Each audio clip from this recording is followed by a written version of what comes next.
C'est un point. Il y a Sakano à Dubaï. Oui. Il n'ose pas Sakano à Goma. Au moins, il y a Taguera Sakano là-bas. Quoi de rapport à ça, quand les gars qui sont à Déliné quoi de passer à Déliné? Oui, on s'en peut également. Frérot la passe à Déliné, à Pierre Rangeté, on ne peut pas en parler, ça passe. En fait, peut-être qu'il est en train de fêter l'anniversaire de sa femme dans le niveau de Dubaï. Non. Peut-être, ouais, parce que dans mon époque, image, moi, mère a fêté l'anniversaire au côté. Peut-être. Faire avaler des pilules na batuke magambo ezo salema na musique na ne zalate déplacer na ya mabe mon côté ce que to bomana na batu ya mwana on se biso on nzema 3 minutes mais j'y vais ça nzema 3 minutes Franck Lassane il y a eu beaucoup d'artistes au basala nzema 3 minutes et quand vous dites que c'est l'artiste qui cherche à internationaliser sa musique ne place na comme rappelle-moi Mukeli Boma ndé au moins na tourner Koffi Olomide c'est quoi internationaliser sa musique? C'est quoi la musique internationale? C'est ce qu'on appelle la réponse du berger à la bergère. Goût. Si vous avez un international, c'est du Wenger. Et pas de international. On a vu sur moi ça le vraiment internationaliser la musique en fait. Quand on habite, si vous avez la musique internationalisée, c'est un français. Et puis Dadju, n'est pas n'importe qui. C'est pas pour ça la featuring. Mais ma belle abuse quand on est sur la bonne voie, Dadju n'est pas n'importe qui. Il y aura Poison Antidote. Va voir les concerts de Dadju à Bercy. Va voir tous les concerts calibrés Dadju. Qu'est-ce que tu Voilà, merci déjà à vous tous et vous êtes tellement nombreux à nous suivre en ce moment sur Gossip BRC News, la chaîne pas comme les autres, qui ne mélange jamais les torchons et les serviettes déjà. Un grand merci. Na bateau tout va redisposer tant pour le Rolanda Bisso, bateau va commenter surtout la vidéo na biso et puis bateau va partager ça la biso énormément bien mais tout au long de cette émission on vous a vraiment besoin de remarques, de reproches, on ça la tout mais vraiment que bon ça musala mais avant tout na dédicacé bateau tout balinga biso na Rolinga.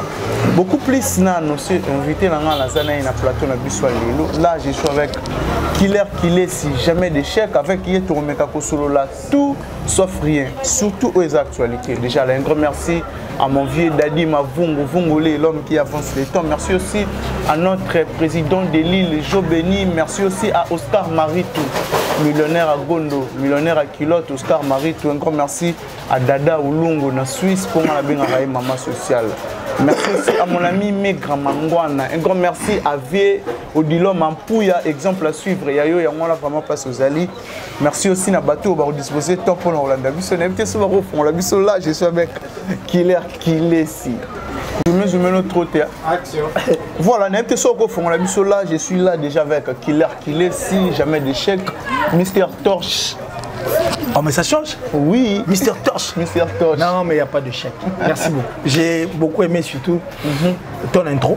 Et je parie que tu auras Killer si n'a pas parlé de tout, il y a mon kilomètre. Surtout ceux-là qui n'adorent pas la torche.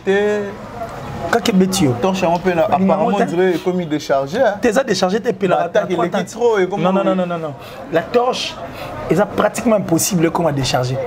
Yo so pena torche yo. Ate comme il faible. Ke na ngonde ba toi na kuzu. Quand tu as pelisa ta mwinda ba téléphone pela ba couleur verte wana. Oyo kande ba déclarer na kati. Ouais ça na contacter mais toyoka. Mais na molili na so na toi papa baba mwinda na. Oyoka voilà mon babe ça va. Non babe ça donc c'est pour dire que la torche partout elle aura toujours la bienvenue et je crois que torche ça bienvenue la bateau ba adorara yango bateau ba dinga yango pe et puis ceux-là qui aiment la vérité quoi donc mais la généralité à bateau ba dinga la vérité te ba accepter la torche te yango moni on est sur la liste de ces personnes à battre en fait. Donc Killer c'est l'homme à battre. Donc tout l'homme à battre.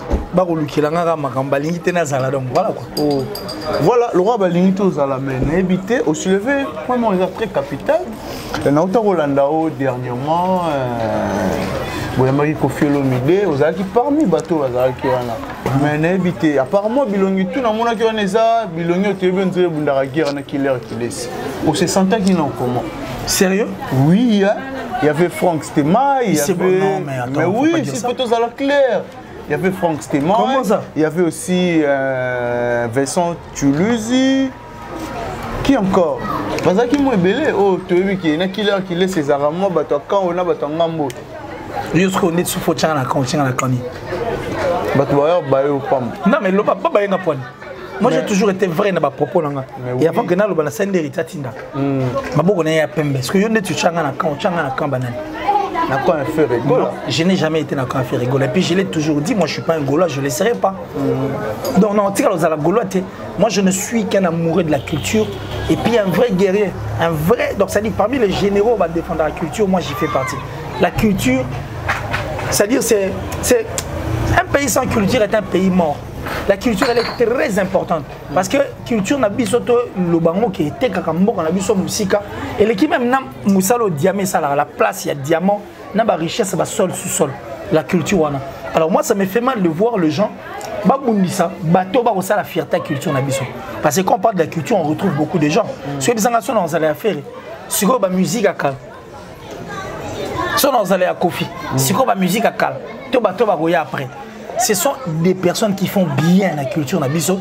Moi, j'ai toujours été contre toutes ces personnes qui cherchent à combattre, à fournir des efforts, à vendre en bien l'image de notre musique, en bien notre culture, et puis à défendre Marambo, tout ça là, surtout, il y a un mot qu'on a biso. Donc, je n'ai jamais eu de position. Même les Gaulois savent que moi, je ne suis pas Gaulois. Si tu veux retrouver le Gaulois, Gouv au moins est clair.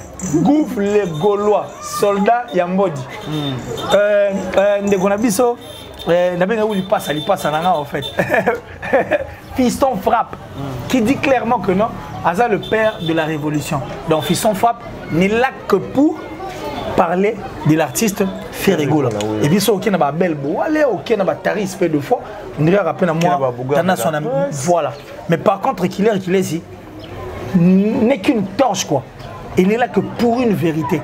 Et Maramtoulouba, oh, n'a changé raté. Vérité, mais contre quelqu'un. Je n'ai jamais dit que contre Nani. Mais tout le monde a raté au fond de plateau où le malam peut-être il a fallu. Mais il y a des malam nini oh artiste yo lukana loba na lobate.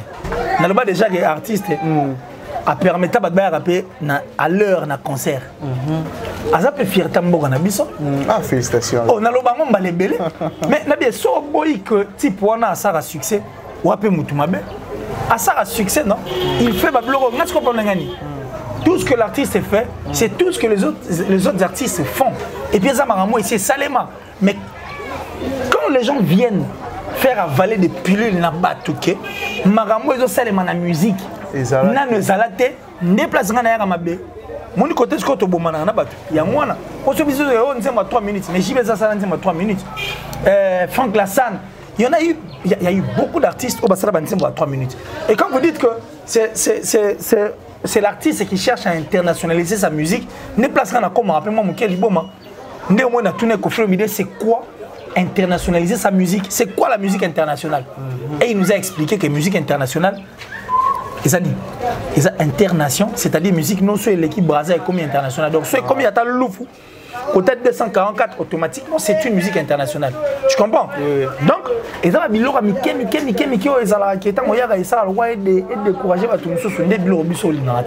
c'est pourquoi on vient. Mais je n'ai jamais été contre un artiste et je n'ai jamais voulu à ce que l'artiste mourra loin.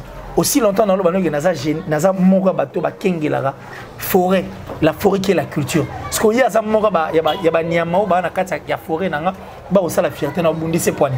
Na linga kande le côté zalandete. Ça dit puisque je n'aime pas le mensonge, je m'emmène avec une torche. La vérité, rien que la vérité. Oui ba ngamba luka ba kangai. Pourquoi? Comment criminel? Na ba ndenge tout. Ceux qui vont interpréter on cherche toujours à m'arrêter. Moi, je suis pour moi, depuis la bonne temps, on a fini. Et puis, on a fini. Vous comprenez? La base est là, on a même pas tout le monde. Même pas la base est là, on a oyate. Et si on a une émission belle, batia batu na zoraté. On a escroqueraté. Batia poto na escroquerabangote. Na la kana moi si moko. Kutu na senga kete. C'est comme ça la terre, on a besoin de commenter. Mais oui. C'est bon, la tique est la vérité. Voilà qu'il est ici. Mais qu'est-ce qui se passe entre Koffi Olomide et l'État français? Bon, moi je crois que c'est une affaire plus judiciaire, surtout là où il y a une affaire judiciaire, sensibilité ça va trop. Pour justice, mais surtout c'est une institution indépendante, donc ça dit instance qui n'a rien à voir. Et puis justice c'est dans la pression et c'est dans la peine l'obéla pensate oui.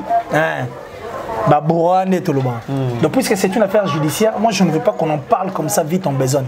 Il faut plutôt aller dans le tribunal du Kambango, qu'on fasse l'investigation, qu'est-ce qui se passe réellement. C'est après qu'on va revenir sur ces plateaux de Gossip DRC News, tout sous l'air. Parce que je sache, tout y a appel et autres, mais toi que non, qu'on s'est ressourcé pour que tu comprennes. Mais moi je veux seulement dire aux gens, c'est bien. Maradona, Azaki argentin, Maradona, Maradona, Maradona, Italie, Janina. Et tu as le documentaire, il y a moi qui m'a après. Et puis Maradona, il y a un modèle qui est moto. Sur le documentaire, tu vas retrouver les Argentins en train d'insulter Maradona. Dis-moi, file la puta. Excusez-moi. Dans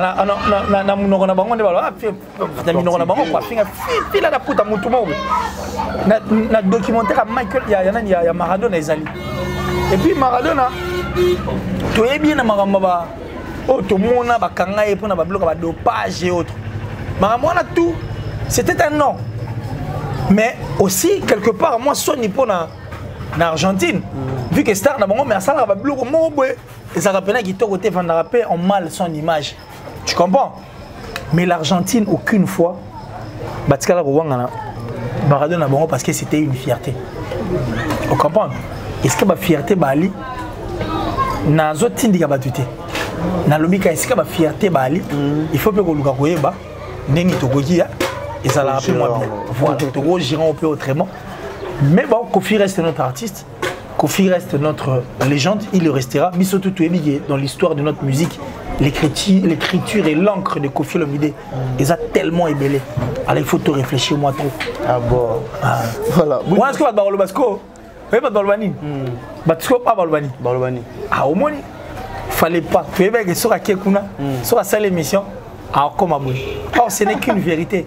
Or, Kofi, c'est une force. Nabia. Tu es allé à tort, je te comprends. Nabia. Nde to vandi ya mutu mongo tako ko s'en passer puis mutu mongo tako to kena no ba fête oyoka to kena to tala rappel libanda non nde ba yamba Kofi Olomide puis to monara la place de Kofi Olomide la musique na biso comment les gens ko ba pese awate libanda s'il faut tous à mais ne to kena na voix normale so to bengi na Kofi légende oui bien légende wana na Kofi Olomide a mérité ngo oui si au koyi na ka préfabriqué mais oui. Voilà. Parce qu'il y a aussi des préfabriqués. Monisco place Mambéa Mabé. Il y a un moyen. Il y a aussi des préfabriqués. Aussi longtemps, on a vu Kofi. Oui. On a vu que Kofi Olomide, comme on va passer à la légende, en méritant. Non, on a dit à Ramouké, mais en méritant quand même. Il y a aussi des préfabriqués. C'est que ça fait un bateau, on va passer à un combo, on va mériter. Bon, bref, moi j'ai parlé de Kofi Olomide. Ah bon. Et puis c'est la légende. Il y a un documentaire, il y a non, dans le documentaire Netflix, il y a Maître Gims, il y a Gims, parce que Gims c'est un plus coupable de Maître Alobagi. Gims est le numéro 1 incontestable de la musique congolaise, bien avant Quadra. Voilà. Voilà qu'il a dit, c'est Bouni Bassangoya, innocent, Baloumé. Tu n'as pas innocent à la porte-parole. Jeune leader. Mais à chaque fois, on le innocent, on a évité tout. Mais c'est une force, une fierté. Regarde, il y a porte-parole à innocent. Mais ce n'est qu'une vérité. Pourquoi il va balayer la vérité? Il a un âge innocent. Il a à peine 24 ans. Tant de moi dans la salle. Attends, raisonnable. Oui, c'est à féliciter. Mais justement, ce que je tout le monde tout ça, les gars, innocent orienté, désorienté. Les lots yo pose kilo na téléphone sur bango pour innocent à Samoussa on va vu pour innocent Samoussa on va challenge innocent Samoussa festival innocent Samoussa les artistes auto méga stars on a concert à Innos et ça concert virtuel qui est payant Mais Moutoua, ça l'annonce, c'est moi qui veut parler d'Inos. C'est Ben Affleck. Or, Ben Affleck n'est pas n'importe qui, Yoyebi. Mais pendant mon extra. Attention, tu as quand même une photo d'un artiste, c'est moi un tel au monde. Sur les gars, il y a folie au monde, tout le monde est venu. Mais ce que Inos, à celui qui a le niveau, ma photo, tu es à qui encore plus loin. Mais c'est une fierté. Aujourd'hui, bah, jeune garçon, bah, un espoir, bah, jeune, bah, j'ai espoir. Il y a aussi la makambo et gros sim. Grâce à Inos, il faut dire aussi merci. Si on a tout le bâtiment, on a Inos, il faut tout Prince. Prince, as un manager et orchestre. Mais il faut tout analyser. Si on a le moment Inos, tout le monde peut dire, soit c'est le tout le banais. Mais là, lundi, notre frère, artiste musicien aussi, non, Yorobo. Yorobo. Yorobo, à l'objet, s'il faut apprécier les musiciens, pour sans concours, sans nini, s'imposer dans la musique. Bon, les tiers qui s'imposer dans la musique, il y a Yorobo, soit qui n'aime pas concours à l'ingaz. Une question très simple. Pose-lui cette question. Est-ce que soit qui n'aime pas concours à l'ingaz? Vous blaguez, le monde a concours, c'est un cadeau. Concours pour pour convaincre les gens enfin vers eux. Pose maintenant à tout. Non, arrêtons d'abord avec tout une blague de côté. Prends Yorobo. Yorobo vraiment bon. Tu n'as une question. Tu n'as une question. Soit ben il y a un concours à l'ingaz. Non, Lucae, non, Lucae. Donc c'est que il y a un oui que mutaï qu'on a concours. Allez même mutaï en orchestre. Pour l'orchestre c'est présent au fou là-haut. Ah mais on va voyager, on facilite aux tâches. Mais na concours yo yo yemo convaincre ba qui ne ba tala ba c'est là ba voter. Et bon muto abimi yemo aussi quoi. Muto abimi yemo ndenge nini. Abeti loro na sans le capa ouais ça le capa jibé abeti loro. Mais justement c'est ce que je suis en train de dire. Muto no a convaincre mokili en quoi? Na œuvre ngo ebet wapi. Et comment ti wapi et pesa nini. Bino go ga bango soni poni. Parce que les artistes dans ce photo d'Arabango, il faut pas passer la force à Maramnabiso, il faut les aider. Tant que tu as une production, comme ça, on est à la TV, à check caméra, fini JB. Quand tu joues une chanson, on a quartier na bino, on a boîte, on a moto, c'est comme ça que tu deviens grand. Ou c'est comme ça que tu... Non mais papa, il faut arrêter avec tout ça. Il faut arrêter. Les concours, les actes de travail, il y a dur labeur. Tu viens, comme papa n'a jamais connu Inosbi, tu vas même douter de son âge par rapport à Prouesse Mamono Sala. Ce qui est réellement l'édition, on a vu ça, même Jean Goubal était vraiment éblouffé, étonné de voir les talents d'Inos. Ça, c'est chercher à détruire une personne. Ça fait mal, au fait. Et ça, rassure au passé.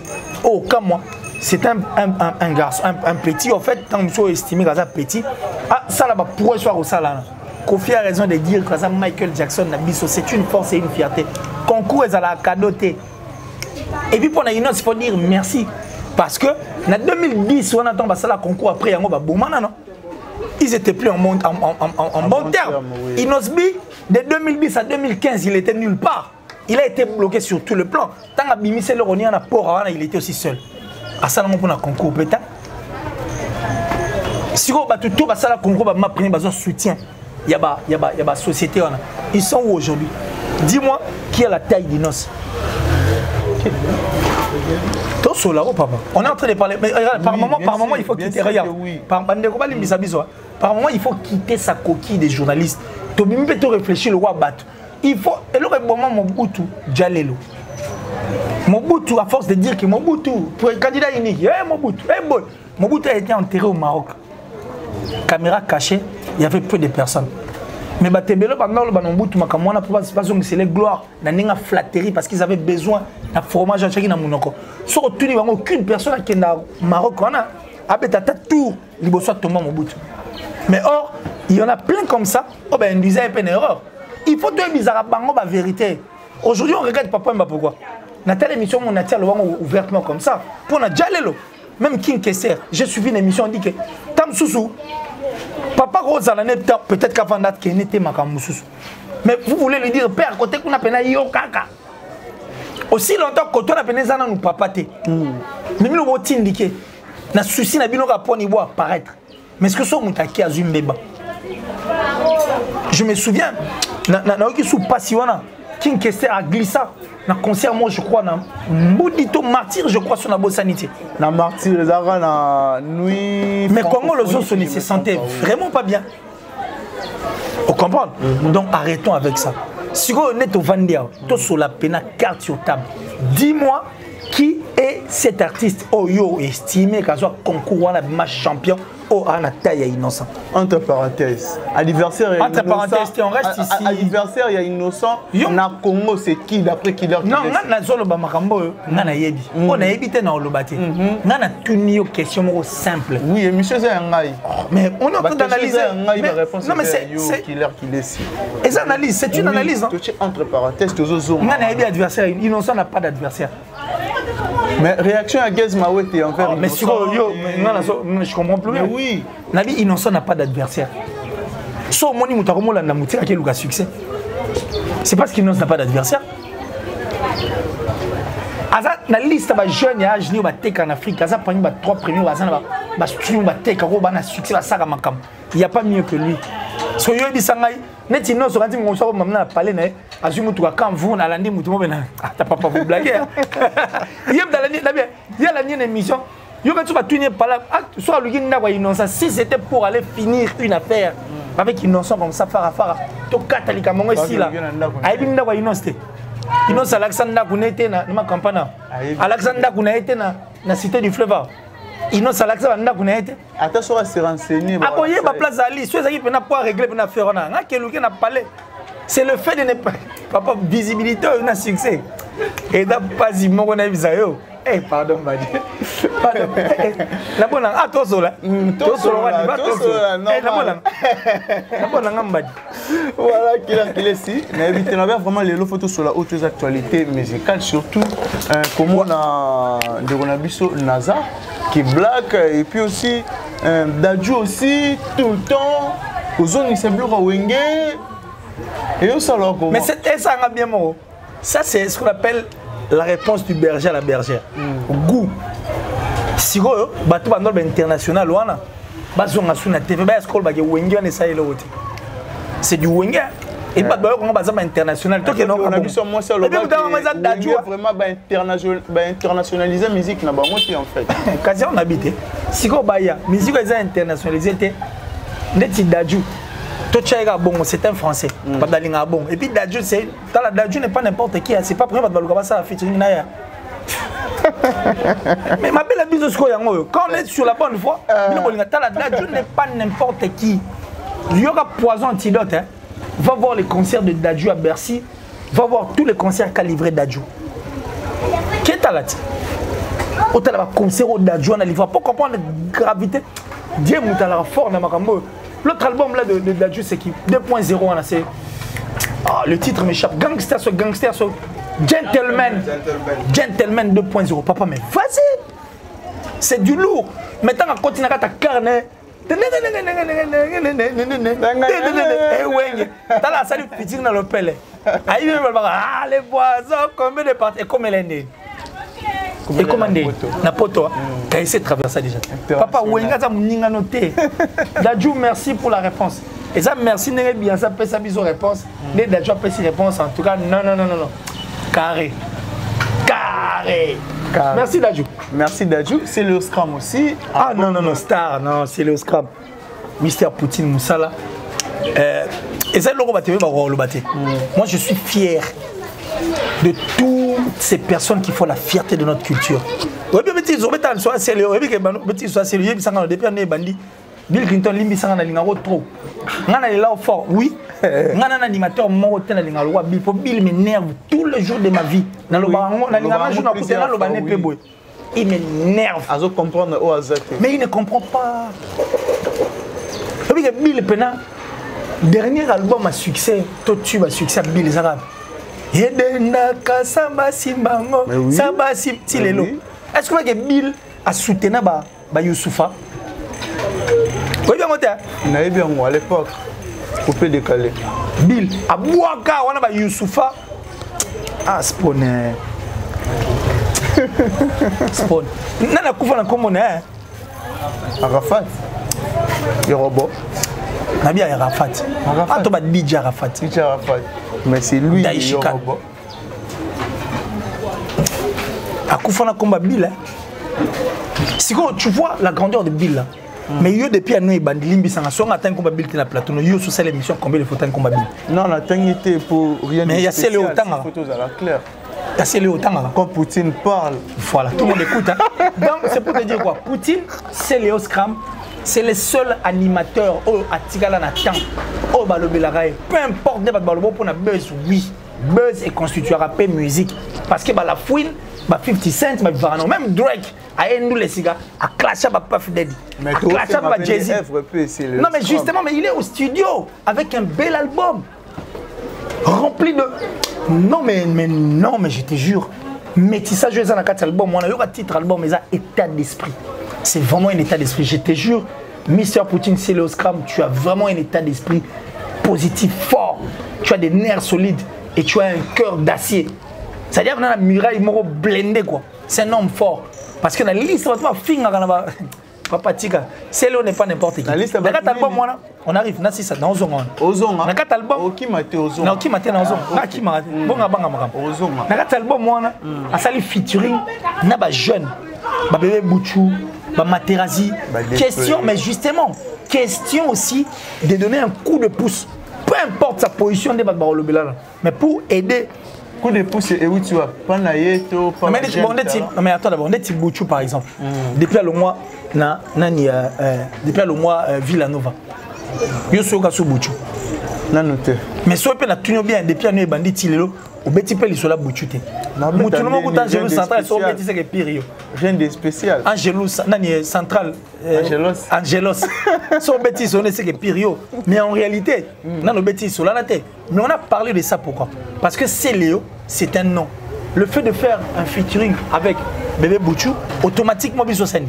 Tout tangi pe comme Bouchou. Et puis tant que moi c'est le hasard na battu ne balanda. Imagine même les fans de l'orchestre, c'est lui a posté pour toute son actualité. Donc, quand Célo va sortir son album, dis-toi que Bouchou, son moi et Betami, c'est le Bansani. Bouchou. Et Bissika aussi, le pas comme ça, on découvre qu'il y a un talent. Au nom de Bouchou, un tel. Peut-être que Moutoumou ne plaît pas sa featuring là. Bill Clinton, Célo Scram, a encore fait un featuring avec Blaise Boula. À ça, les featuring dans grand belé. Et puis, l'artiste est belé, donc nous attendons état d'esprit. C'est bel album qui va venir peut-être pour écouter sur le marché. Enfin, que tout le Belasco, c'est lui en tant qu'artiste aussi, avec un album sur le marché. Maintenant, comme il faut pour azon à la place qui c'est Léo, tu es là qui c'est Léo. Non, mais avant, mais il y a avant. Avant, il y a euthanasie, il y a Nzemba. Mais on a une maison mère. Non, la maison mère, t'es. Euthanasie, après maison mère, t'as embrassé carrière en solo. Mais yo, tu as Nzemba. Mais oui, quand on a lobby. Mais maintenant, il donne encore un album. Après, Nzemba, si je ne me trompe pas, à Bimissi Balbo, va chancer belle. Mais nous allons les juger. Mais justement, nous allons les juger en fonction de cet album qui est Zoya récemment. Toi, c'est l'album État d'esprit. Toi, c'est l'état d'esprit. On attend l'état d'esprit, comme ça on va voir. Et puis pour Célo Scram, je parie qu'il maîtrise bien, il connaît comment les réseaux sociaux fonctionnent. Et on espère qu'il va envoyer les gars bien. Top. Voilà. Toi, on a Wenge, comment on a Didier Lacoste. Didier Lacoste et Babindombe, tiraillement, qu'il est ici, attend qu'analyste, ils ont reproché au lit. Bon, c'est l'inconstance de Lacoste. Lacoste. Inconstance, c'est tout. Et puis, Lacoste, bon, soit ça me fait mal hein, quand je regarde à la télé dire tout ce qu'il est en train de dire là. Il y a un Jackie Perron, il me rappelé à Jackie Gazarachi, donc à Bika. Ça, c'est pour rire. Hein. C'est pour rire. Donc, c'est ce que Lacoste veut, quoi. Pas tant à communiquer quand il touche les autres, c'est bon. Mais là, on est mort par rapport à. Il y a dynastie. So lingi non, to lingi tete. Bo yo lingi to komo lo baba, ba yo lingi tete nande. Mutabo ya katika kati. La cause. Ah. Beta ndule. Na mona sali clip mo be wana, beta mona. Ça non c'est mon acteur, on peut viser dans la pose comme un zébo. Il m'aura bois qui peut hein. Ah bon, il y a mon animateur. Ah bah quand Blaise créateur à Kenya. Pour sentir vacuum. Parfait l'hiver à long mois. Quand il peut na Kinshasa. Déjà. Mais oui hein. Bah mais je veux pas dire des choses. Non non, je veux pas dire des choses on a maîtrisé. Tout c'est là où on peut dire bon. Et puis on va. C'est notre artiste Tolinganya Mingi. On ne veut pas qu'il reste dans Baba l'hiver, dans l'histoire oiseuse. On ne veut pas qu'il reste là. Il doit ouvrir sa tête.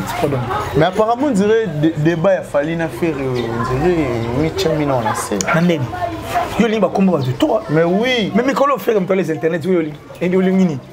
Toi, tu as un combat faire internet. Fallait à Dubaï, azo son jaé pour nana dans azo sarana mbongo à plein vacances, oui. C'est parce qu'on a chaque concert. Chaque concert un artiste. Oh, oui, pas raté. C'est un artiste. Un artiste. Artiste en danger. Le rendez-vous vendé pendant un concert moi. Bon peut-être pendant un temps on va combat tout le temps. Tout le temps on va combat artiste on a chaque concert bayepe. Après l'album on a marché pesa succès. Tu m'as aidé yo. Tika ko aider ngate. Tu chef ali. Tu ko aider ngate. Toi avancer. Toi on avance. Ko aider ngate on avance. Tu n'as pas combat de trop. Donc moi je crois que j'y vais me là balle le match Zoya. Le plus important c'est que la musique et ça nango. Il a encore un concert Kalamingita.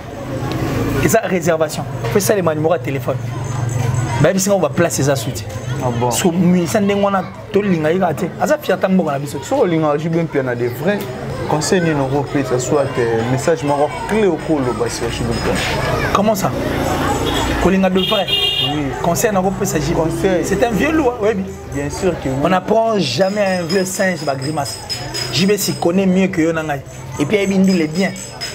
On a voulu là pour nous. Mais moi, ce que je peux demander, balle de match, parce qu'il y a de très belles chansons. On va découvrir beaucoup de choses à l'intérieur. JB va chanter. Parce que lui, c'est chanter qui compte. Chanteur, il va chanter. On va écouter JB, puis on va écouter des chansons. Ah bon. Et bien, au pire, ça m'a rendu parce qu'il y a déjà. Excusez, JB a des fans buzz. On a pas fan. Différence, c'est quoi, des fanatiques et des fans buzz. JB va sombaraye. JB ba yo kakaye, JB ba yara ba concert na ye. Ah bon. Au moins on a mis ça à succès chez concert no mo à $10 à $5. JB ba petit concert na ville VIP à chango $20. Plein à craquer ba ministre va placer à ba lo qui va kei. Voilà, arrêtez de bavarder. Tala, arrêtez de vous faire souffrir inutilement. Vous vous faites souffrir pour rien. On va prendre un confort là. Mais ça je veux pas savoir. Yo nam do ko tsaba nakati makamna la zeba toli wa associé. Nam ta changa malaise à la tête. J'ai un Dieu qui est fort. Bah on va bien on va sous là. Non mais je suis désolé pour eux quoi. Je suis désolé quoi. Je suis désolé donc on avance quoi. Qu'il est TV de Kimarasi Mangonga, tout le monde a vers la fin émission à Bissou na habité message clé et puis mot de la fin na yo ba salutation aussi na bateau ba disposer pour na Bissou. C'est un combat ben il y a Diem. Papa me travaille officiellement dans combien combat. Il y a Diem on continue la famille. Ah bon. Avec un killer Matouvam. Wow. Donc Diem Matouvam on salue. Bah adopté la famille Matouvam. Voilà. OK. Donc bonjour Aman non. Et puis Frankie et Omegati. Il va pas aux Alibanga. Franklin, Frankie. Donc Saddam pas aux Alibanga. Combat dollar. Ah, mais je dis Saddam. Qui la Bax? Ah, qui la Bax, merci pour toi. C'est vraiment un fanatique de Kofi Olomide. Alinga Abna Kofi de tout son cœur. Alors, le tout dernier message. La sorcellerie n'est pas un travail d'équipe. Si tu es sorcier, reste sorcier seul. Sauf pour moi, tout le monde a pour moi na combo. Nous tout père pour moi n'angou batté pour son ngouba petit. Pas tout soit pour moi peganda ba pumbo. Donc les sorciers gardez votre position. J'étais au coin et ça maquillé le welga zamba ezobota. Et puis non on dit moi papa Lutumba. Non mais papa Lutumba là c'était des artistes. Non on dit moi ya Kalamé, c'est comme si Ebetami à peine quelques secondes. Mandola toi il n'en a pas loin non on dit moi là. Parti moi ils ont tellement réfléchi. Na sepel non lobby. L'église, on a Kala, mais Kala c'est vraiment, c'est vraiment un prophète. Alors, l'église a continué à faire des bilongi mikolo. Tant bazara bilenge, bana osambelate, bana namungo na bango. Mais est-ce qu'on banga liwa et celle qui va se retrouver dans l'église? Non, mais cette histoire m'a tué quoi. Et bon, Donc ils sont dit mon mususu. Alors on dirait ma prière tout ça mêlé comme pour na likolo ba fusée ba avion hein ma quelle les tellement les ont empêché ma prière. Non mais le tumba de nous. Ah. Merci l'artiste. Non merci l'artiste. Ba fort ba moi là. Ba fort ba moi là. Voilà. Ba faible les balingate ba comparer ba. Deux personnes. Deux personnes. Jean-Paul Binda Mastaki, plus rapide que le vent, plus fort que toutes les vagues des océans, tous ces cas, ils japonais. Vous blaguez? Oh, c'est grâce à Jean-Paul. Joe Lili Atala, mon papa, en chair et en os, ça dit Joe Lili Atala. De génération en génération, forever. Lui, c'est pour toujours. Merci, papa, je t'aime réellement et puis infiniment. Ils sont mon box, je t'aime, maman. Non, mais non, parce qu'il est vrai. Il y a moi, dans mon émission, ça on a CP, dans mon papa. Ok, non, moi, c'est pas l'argent qui compte chez moi, moi, c'est la personne. Moi, c'est intéressant. Imagine, le roi de Dieu. Quand j'ai des problèmes, ils ont mis candidature et tout, ils ont panzanteke. Ils ont tout fait, ils ont pris. Pourquoi ils ont tout fait pour là? Pourquoi ils ont panzanteke? C'est qu'on a dit, moi, ce qui compte pour moi, c'est mais au pouce en terre, c'est comme ça que les gens ne comprennent pas. Oui,